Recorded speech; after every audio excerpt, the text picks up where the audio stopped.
कालची एक छोटीशी घटना सांगायची। अण्णासाहेब नगर स्टेडियमच्या बाजूला ओपन जिमचं काही दिवसापूर्वी लोकार्पण झाले।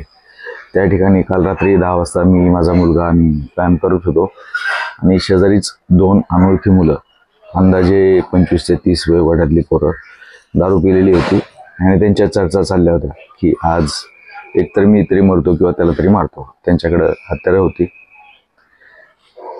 थोडा वेळ विचार केला की ह्यांच्यामध्ये बोलावं का नको, पण एकंदरीत लक्षात आलं की हे कुठंतरी मोठं कांड करायला चालले।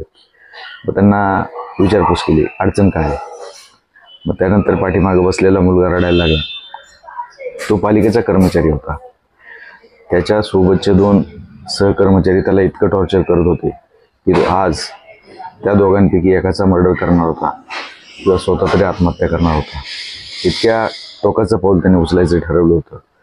पण माझ्या वैयक्तिक अनुभवावरून मी त्याला सांगितलं की ह्यातून तुला काही साध्य होणार नाही, सोमवारी मंगळवारी पालिकेत येऊन आपण भेटू आणि काय तोडगा निघतोय का बघू।